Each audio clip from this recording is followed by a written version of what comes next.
The first day and the first few days in Stardew Valley can be extremely important, especially if you're someone who, like me, really likes to speedrun, likes to get things done as quickly as possible, to try and like challenge myself. How quickly can I 100% my farm? How quickly can I get the community centre done, etc, etc. One thing Stardew Valley doesn't do very well, in my opinion, is really signpost and guide new players on where they should go, what they should start with, what they should do in the first days of the farm, because there is so much and there's so many things to do and it's so overwhelming, but you have no idea what to do.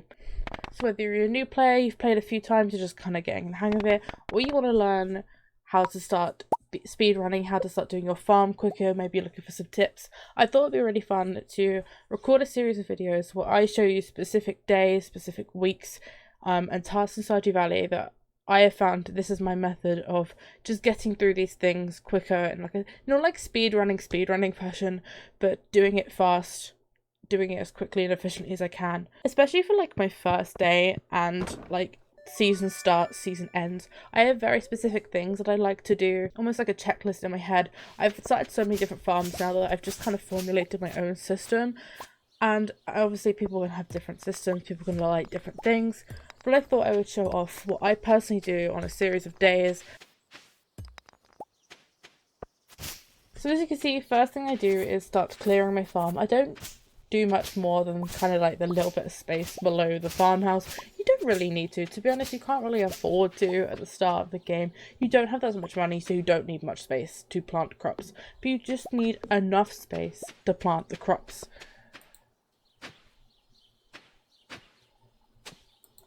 You just need enough space to have a decent little plot, because you're not going to need more. And as you can see, I start hoeing the ground that I want to use to plant my crops in. Now, as you can also see, I have the red tile square. This is something I really recommend. In the settings, if you turn on show hit location, you'll see where the tool is going to hit as you use it. I find it very helpful, because especially in games like this, even like Animal Crossing and other games, it's really frustrating when you don't know where your tool's going to hit exactly. So that really helps out, especially in this kind of game. But as you see, first I plant the 15 parsnips that you get for free from Mayor Lewis and water them.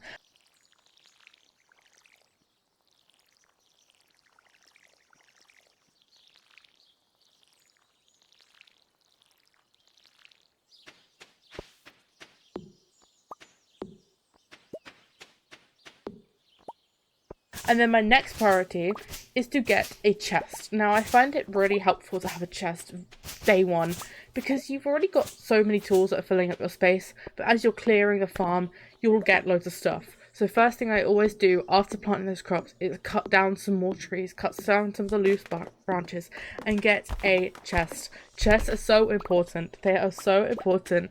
I like to be organised off the bat. It's something I really recommend. And then you can forage more, you can buy more stuff, you can pick up more stuff. So I always recommend grabbing a chest, grabbing some wood and making a chest.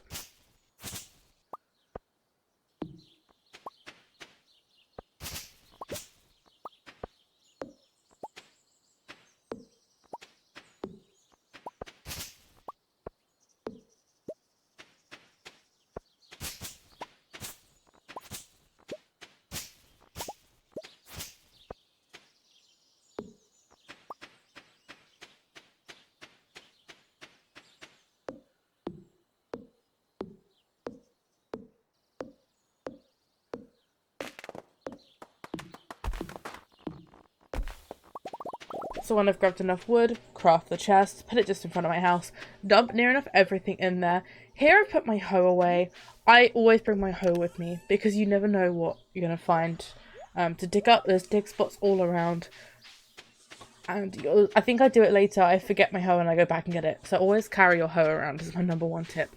And then I'll walk to the village, I'll look up here for forageables, I'll look around for forageables.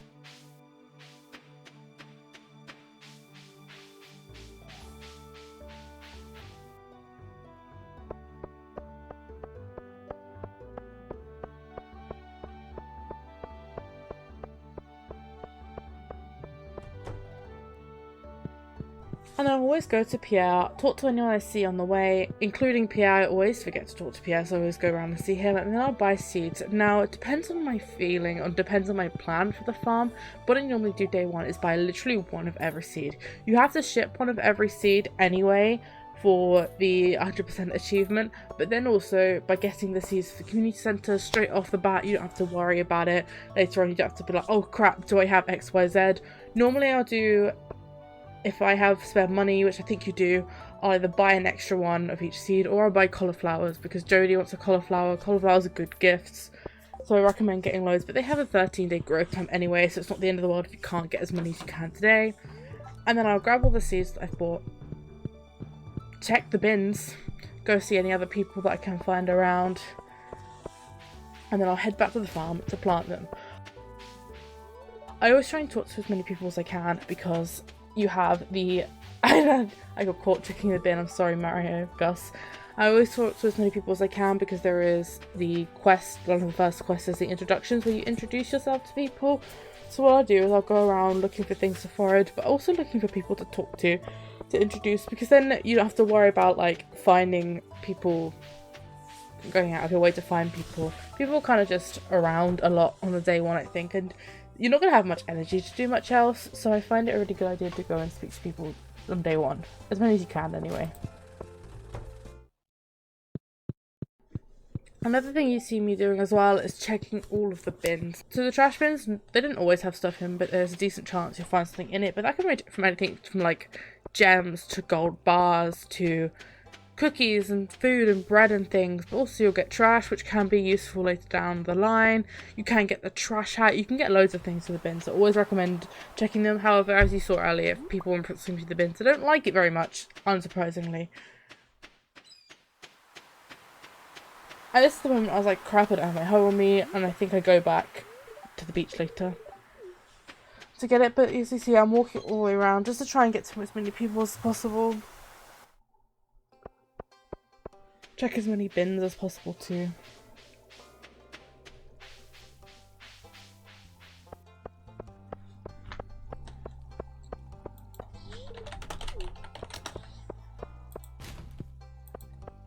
I actually got really lucky on this day. I think by the time that I was finding people, a lot of people were just around. I normally don't actually see this many people, but I had a good people meet first day. You know, some day ones I'll prioritize kind of finding things over people. It doesn't really matter. I just think foraging and talking to people is a really good day one activity because you don't have much energy. So if you can get the forageables for community centre as gifts too and just meet people, it's a really good idea.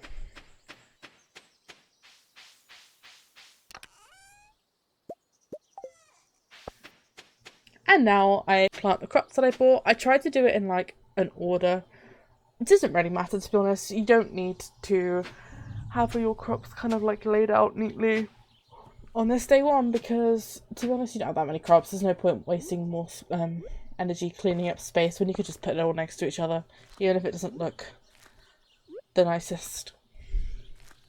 And I'll water the crops.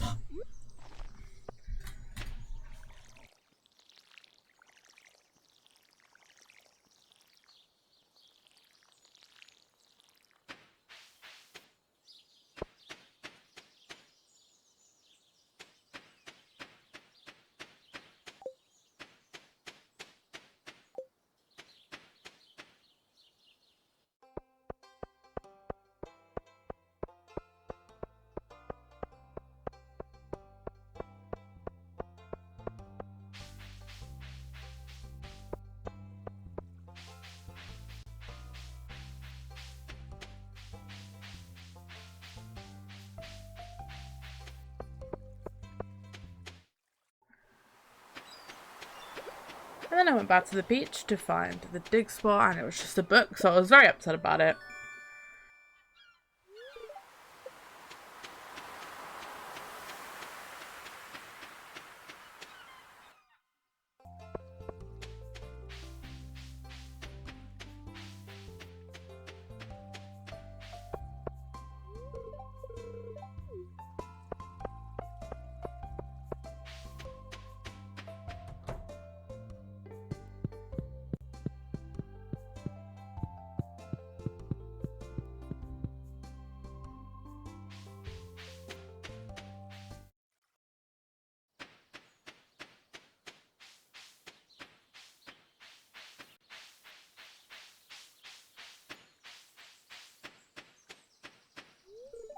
And then I went around the forest area trying to find more people, trying to find forageables. This is a really good place to get fiber.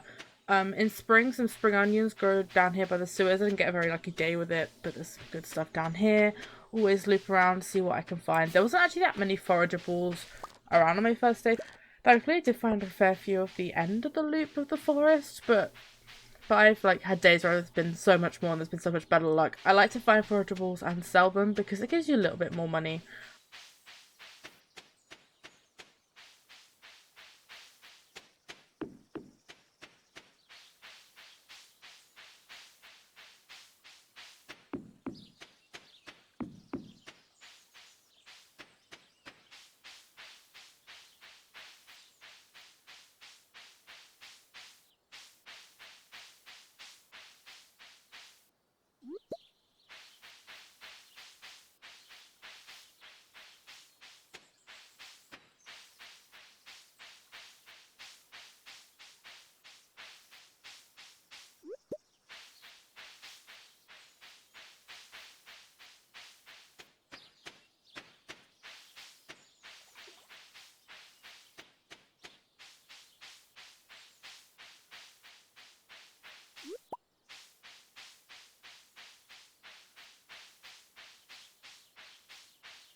And because there weren't that many forageables, again, I looked around the top, no forageables in the top area. There was a few in the mountains. I got to speak to a few more people, including Linus. But sadly, not a very good forageable day.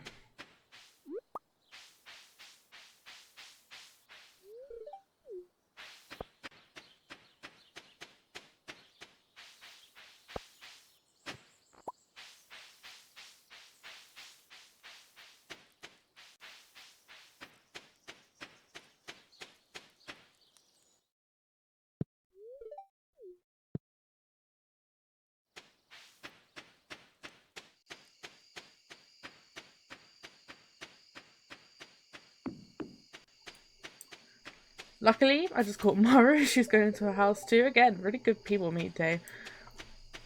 In spring, a daffodil is guaranteed to spawn in like this top area of the main town or in any of the main area of the main town. So that's a really good place to find a daffodil. I think it's every day there's a daffodil spawn up there.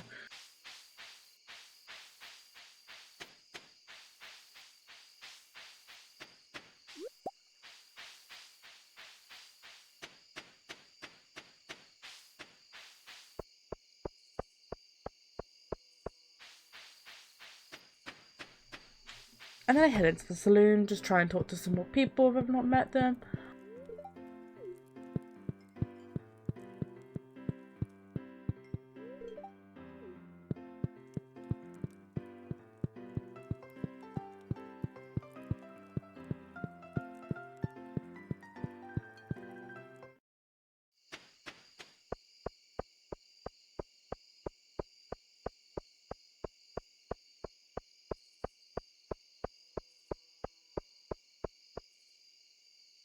And then, I go home, sell some items. Now, obviously the forageables you need them for the community centre. Forageables aren't that hard to come by. You will probably find them again. Sometimes I'll keep one of each in a chest and then I'll sell them. But I think in this instance I just sold most of them. Just to gain some money, to be honest. Because then you can buy more seeds. And more seeds equals more profit. Put everything away in the chest, used the last of my energy just clearing up a bit more, and then I went to bed quite early, about 10 PM, because no energy, nothing else to do, no point staying up too late, and then I went to bed. So that was how I spent my first day in Stardew Valley. I hope you enjoyed this. I'm gonna make some more. I'm gonna do like I might even do like every day of the first week, and then I'll do things like first day, last day of the season, what to do on festival days. If there's anything you would like to see, let me know. And until the next one, thank you for watching, and I will see you later.